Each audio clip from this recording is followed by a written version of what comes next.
Good morning students, welcome to the IMG YouTube channel. MBA Marketing Specialization students, the subject that we used to study is Marketing.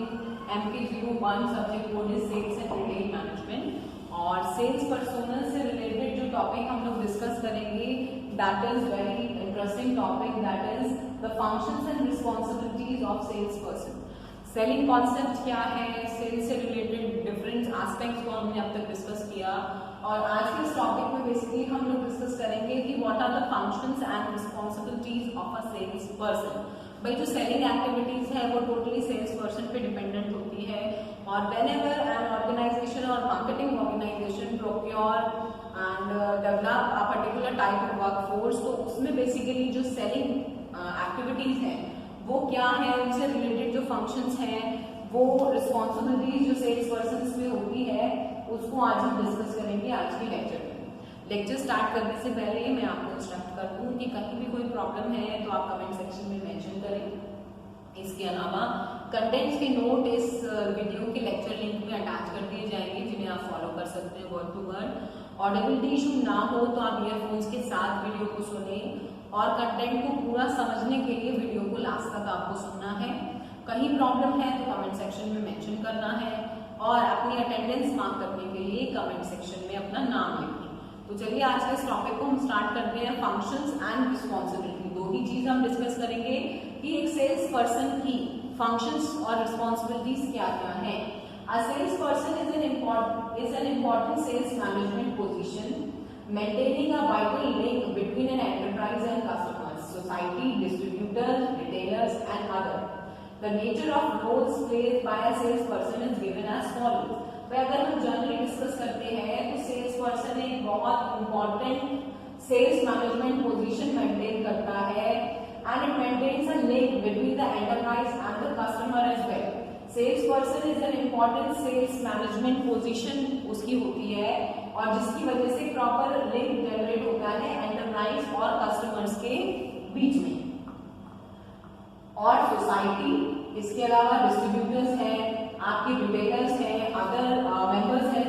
और अगर हम उसके role और nature की बात करें तो बेसिकली सेल्स पर्सन के डिफरेंट रोल्स हैं जो वन बाय वन हम आज टॉपिक में भी डिस्कस करेंगे कि he can act as a change agent, tactician, strategist, information provider, analyst and diagnosis. तो ये सब बेसिकली रोल्स होते हैं जो एक सेल्स पर्सन निभाता है और एक वाइटल लिंक होता है एंटरप्राइज, कस्टमर, सोसाइटी और डिस्ट्रीब्यूटर्स के बीच में। तो चलिए वन बाय वन इसको हम डिस्कस करते हैं। भाई सबसे पहला पॉइंट कहता है डायग्नोस्टिक रोल होता है सेल्स पर्सन का। This involves a sales person probing and finding the cause of problem. Diagnosis आपने वर्ड सुना होगा, डायग्नोस्टिक भी उसी से जनरेट हुआ है कि basically whenever we probe and find the cause of a problem, so he involves the salesperson probing and finding the cause of a problem, why a customer often changes a demand or what customer is loyal to a particular brand. Diagnosis कब होता है कि for example अगर हमें कोई disease है तो वो डिजीज किस वजह से हुई तो डायग्नोस किया जाता है। डॉक्टर्स क्या करते हैं, हमारे डिजीज को डायग्नोस करते हैं, कॉज बताते हैं कि आपको इस वजह से ऐसा हो रहा है तो इस तरह से चीजें हम आगे सॉल्व कर पाएंगे। तो यहाँ पर जो सेल्स पर्सन है वो भी एक डायग्नोस्टिक की तरह एक्ट करता है और वो ये ढूंढने की कोशिश करता है कि what is the reason behind कि बार बार कस्टमर ब्रांड्स को चेंज क्यों कर रहा है या किसी पर्टिकुलर ब्रांड के लिए लॉयल है तो क्यों है। तो ये एक डायग्नोस्टिक रोल होता है सेल्स पर्सन का जिसमें he tries to find out the cause of a problem, इसलिए इसको डायग्नोस्टिक कहा जाता है। नेक्स्ट जो है इसका बेसिकली दैट इज एनालिस्ट।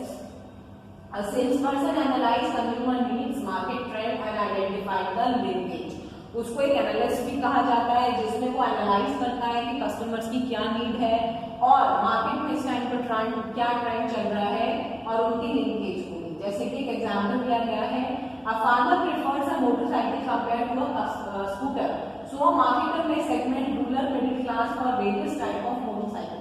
तो ये एनालाइज करने के बाद ही पता चला कि जो फार्मर है वो बेसिकली मोटरसाइकिल ज्यादा प्रेफर करते हैं as compare to scooters. So a marketer must segment rural, middle class और वेरियस टाइप ऑफ मोटरसाइकिल्स। तो इस तरह से क्या हुआ कि भाई आपने एनालाइज किया तो आप rural middle class market segment को अलग करके समझ सकते हैं और अलग अलग टाइप की जो मोटरसाइकिल ऑप्शंस हैं वो उनको दे सकते हैं। तो ये एक रोल होता है सेल्स पर्सन का जिसमें वो एज ए एनालिस्ट काम करता है और बेसिकली चीजों को यहाँ पर ऑब्जर्व करता है, कस्टमर की नीड को फाइंड आउट करता है। Next is information provider. A sales person is an intelligent agent. He keeps management informed for the significant development in the territory, any strategic changes of competitor, etc. Obviously बात है sales person की ये भी एक responsibility, एक function होता है कि वो क्योंकि एक इंटेलिजेंट एजेंट है तो वो मार्केटर को, मैनेजमेंट को इन्फॉर्म्ड रखता है कि आसपास मार्केट में क्या चल रहा है, what are the information of a significant territory, और आने वाले समय में हमें कॉम्पिटिटर से क्या स्ट्रैटेजिक चेंजेस मेंटेन करने हैं। तो इस तरह की इंफॉर्मेशन प्रोवाइडिंग का काम होता है। नेक्स्ट होता है स्ट्रैटेजिस्ट। स्ट्रैटेजिस्ट मतलब when we plan for long term, तो वो एक स्ट्रैटेजिस्ट की तरह भी काम करता है। A sales person being in the forehead of sales organization can command on time route plans for the sales organization, क्योंकि सेल्स ऑर्गेनाइजेशन में सबसे फ्रंट पर सेल्स पर्सन है जो कस्टमर को डील कर रहा है, तो ये उसका फंक्शन है कि he can command on time and route plan, कि भाई आने वाले समय में हमें किस तरह से काम करना है और कौन कौन से प्लान्स हैं जिनको फॉलो करना है, तो इसलिए उसको एक स्ट्रैटेजिस्ट भी कहा जाए। For example a sales person may at a time makes announcement of price changes in the territory, in such way it will give him maximum benefit. Likewise, evolving a strategy to sell aggressive customers in the role of salesperson. इसकी help से क्या होगा कि strategist होने की वजह से उसको पता होता है किस समय पर हमें क्या चीज अनाउंस करनी है, प्राइस चेंजेस होने हैं तो कब होने हैं, तो इससे स्ट्रैटेजिस्ट की जो एक फंक्शन है उसको वो पूरा कर पाता है। नेक्स्ट पर्सन होता है tacticians. Tacticians means he is a tactician in the sense that he or she involves tactics to win over the customers or enhance the distributor retailer's satisfaction. A tactic in short-term action plan is a part of strategy which is long-term concept. Tactician और tactics होती है कि जो एक sales person है उसके अंदर एक खासियत होती है, उसके अंदर एक टैक्टिक्स होती है कि किस तरह से वो कंज्यूमर को सेटिस्फाई कर सकता है, कस्टमर को, और जो उसके साथ रिटेलर्स या डिस्ट्रीब्यूटर्स जुड़े हैं उसको पता होना है कि भाई किस टैक्टिक्स से वो उनको डील कर सकता है, तो इसलिए उसको एक टैक्टिशियन भी कहा जाता है। और ये basically short term action plan होता है जो लॉन्ग टर्म कॉन्सेप्ट के लिए बनाया जाता है। हर किसी के अंदर वो टेक्निक्स नहीं होती है, सेल्स पर्सन के अंदर वो स्पेशल टेक्निक्स होती है कि मुझे कैसे कस्टमर को डील करना है। नेक्स्ट फंक्शन है change agent. A sales person act as a change agent, for it is he who introduce new product ideas, the lifestyle and consumption pattern by making new product service available in the territory and influencing the opinion. As a sales person एक change agent की तरह भी perform करता है। Time to time उसको पता है कि नए प्रोडक्ट आइडिया के साथ वो लोगों की लाइफस्टाइल को कैसे इन्फ्लुएंस कर सकता है और नए प्रोडक्ट को कब लॉन्च कर सकता है। Opinions manager to accept and recommend the same for the same to other person. The modern society owes a lot to salesperson, for it is they who help to upgrade their lifestyle and quality of living. भाई modern society totally sales person पे तो dependent है, वो ही उन्हें help करते हैं कि उनकी लाइफस्टाइल कैसे अपग्रेड हो सकती है। नए आइडियाज, नए कॉन्सेप्ट, नए चेंजेस तो सेल्स पर्सन ही लाने की कोशिश करते हैं। And the processing the sales theories on which the sales person depend.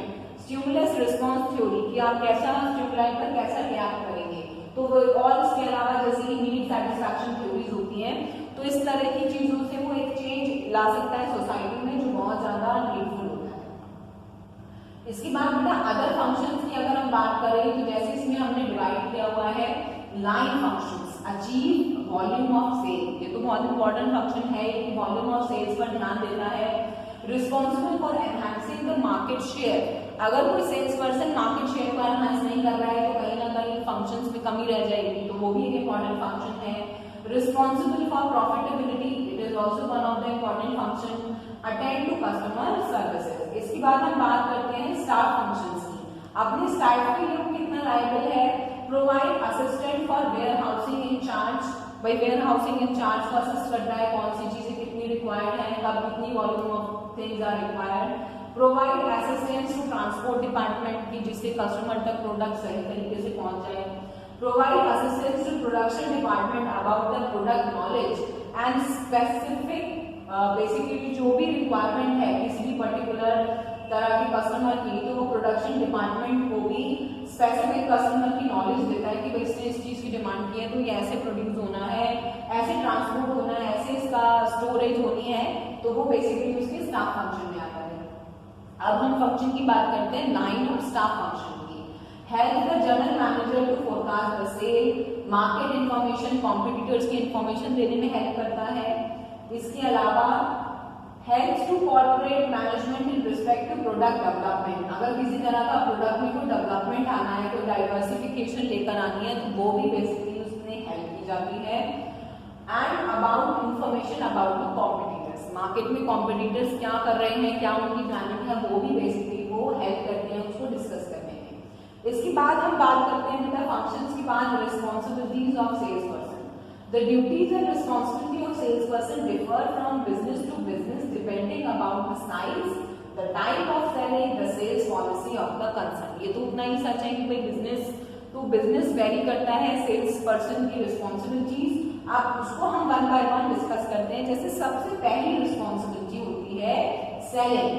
This duty includes meeting the prospect, मतलब कस्टमर से मिलना, चीजों को प्रेजेंट करना, demonstrate the product, inducing the prospect to buy, कोशिश करने की आप उसको मतलब फेवर में ला सकें कि उसको खरीद लें, and taking order and effecting sales. तो ये सेलिंग रिस्पॉन्सिबिलिटी तो बहुत बड़ी रिस्पॉन्सिबिलिटी है सेल्स पर्सन की। गाइडिंग द बायर्स, ये भी एज अ गाइडर वो हेल्प करता है कि कहीं ना कहीं अगर बायर को समझ नहीं पा रहा है तो आप उसको गाइड करें in buying the product they want. Attending the complain, ऐसा नहीं है कि केवल आप सेलिंग और गाइडिंग से जुड़े हैं, कंज्यूमर्स की डिफरेंट क्वेरीज होती हैं, डिफरेंट कंप्लेंट्स भी होती हैं, तो आपको वो भी हैंडल करना है। As a sales person should attend the complaints of the customer, try to immediately resolve them and settle the grievances quickly and sincerely. वो ही एक अच्छे सेल्समैन की रिस्पॉन्सिबिलिटी है। Collection of bills, sometime a sales person will require to collect the outstanding bills to the goods sold. In such case he collect the bills and remit amount to the firm। Bills को collect करना भी important responsibility में आता है अगर कुछ रह जाता है। Collection of credit information, a sales person may sometimes require information about the credit worthiness of the customer. He collect the detailed information and provide it to the management। इसके बाद नेक्स्ट आता है reporting. A sales person, especially traveling sales person, is required to send daily, weekly, monthly reports। Basically जो sales person touring या travelling में involve रहते हैं तो उनको डेली, मंथली, वीकली रिपोर्ट्स बनानी होती हैं। और इसके साथ साथ सेल्स अफेक्टेड, सर्विसेज रेंडर, कौन सा रूट शेड्यूल कर रहे हैं, तो ये सब तरह की रिपोर्टिंग उनकी जिम्मेदारी होती है। इसके बाद ऑर्गेनाइजिंग की बात करें तो जो ट्रैवलिंग में इन्वॉल्व होते हैं वो ऑर्गेनाइज करते हैं अपने टूर प्रोग्राम को, किस टाइम पर कौन से रूट को वो बेसिकली सिस्टमैटिक तरीके से फॉलो करेंगे, तो वो ऑर्गेनाइजिंग में आता है। नेक्स्ट इसकी ड्यूटी होती है attending the sales meeting. A sales man is required to attend sales meeting conveyed by the employer, जो पीरियोडिक टाइम पीरियड में होती है। डिस्कस करते हैं कि क्या प्रॉब्लम्स चल रही हैं, सेल्स से संबंधित क्या एक्टिविटीज हैं और हम और क्या अच्छा कर सकते हैं। नेक्स्ट होती है touring. Travelling sales person has to undertake touring regularly to cover the sales territory. ऐसे तो नहीं है कि आप एक जगह बैठकर सेल्स इंड्यूस कर सकते हैं, जगह जगह जाकर मार्केट का आपको जायजा लेना है, कस्टमर तक पहुंचना है, तो टूरिंग एंड ट्रैवलिंग भी उसकी रिस्पॉन्सिबिलिटी है। Arranging for packaging and delivery, sales person अगर वो काउंटर सेल पर्सन है जो काउंटर पे डील कर रहा है तो वो उसकी रिस्पॉन्सिबिलिटी है कि वो प्रॉपर डिलीवरी और प्रॉपर पैकेजिंग में भी इन्वॉल्व रहता है कि सही समय पर सही तरीके से डिलीवरी हो जाए। विंडो एंड काउंटर डिस्प्ले, ये भी एक अच्छी और इम्पोर्टेंट रिस्पॉन्सिबिलिटी है एक अच्छे सेल्स पर्सन की। He has to arrange window and counter display in an attractive manner। जो दिखता है वही दिखता है, अगर आप उसको डिस्प्ले नहीं कर पा रहे हैं अच्छे से तो कस्टमर आपकी तरफ आएगा ही नहीं। आपकी बात सुनने से पहले वो देखेगा भी ना कि what is there on the counter, क्या डिस्प्ले आपने किया हुआ, किस तरीके से डिस्प्ले किया है। Next is promotion of goodwill. ये तो obviously every sales person has to build the goodwill of particular organization, तो वो भी अपने काम के जरिए अपने कस्टमर्स को सेटिस्फाई कर सकते हैं अगर वो गुडविल पर बात करें। Recruitment and training, recruiting new sales person, imparting training by accompanying them by making sales call। तो ये सेल्स पर्सन जो एक्सपीरियंस्ड होते हैं उनकी रिस्पॉन्सिबिलिटी होती है कि सेल्स फोर्स को रिक्रूट करें, ट्रेन करें अपने साथ कॉल्स पर। वर्किंग विद मिडिल मैन, ये भी एक इम्पॉर्टेंट ड्यूटी होती है उनकी कि sales person establish directly relations with middle man. Middle man कौन हो सकते हैं यहाँ पर, जैसे डिस्ट्रीब्यूटर्स हैं, होलसेलर्स हैं, and collect market information and pass it to the firm. भाई आप as a sales person firm के लिए काम कर रहे हैं, बट जो मिडिल मैन हैं मार्केट और आपके बीच में जो मिडिल मैन हैं जैसे होलसेलर है, डिस्ट्रीब्यूटर्स है, तो उनसे भी आपके अच्छे रिलेशंस हो जिससे समय समय पर आपको अपडेटेड इन्फॉर्मेशन मिलती रहे। तो बेसिकली ये सब फंक्शंस एंड रिस्पॉन्सिबिलिटीज होती हैं सेल्स पर्सन की जो आज हमने डिस्कस की है। आप वर्ड टू वर्ड इसको कंटेंट को फॉलो कर सकते हैं, नोट्स के लिंक के साथ ये अटैच्ड है। कहीं भी कोई प्रॉब्लम है तो you can mention it in the comment section. Very simple topic about the function and responsibility of sales person. इसके अलावा आप इनको फॉलो करें, जैसे कि मैंने बताया चेंजेस के लिए रिस्पॉन्सिबल है, डायग्नोस करता है क्या प्रॉब्लम है, इसके अलावा टैक्टिक्स उसको आती है नहीं, and apart from this information provide करता है, एनालाइज करता है कि कस्टमर की क्या रिक्वायरमेंट है। उसके बाद हमने रिस्पॉन्सिबिलिटीज देखी जैसे कि सेलिंग हो गया, आपका टूरिंग एंड ट्रैवलिंग आपका हो गया, रिपोर्टिंग हो गया। तो ये सब रिस्पॉन्सिबिलिटीज हैं जो सेल्स पर्सन बेसिकली फॉलो करता है। तो आई होप कंटेंट आपको समझ आया होगा।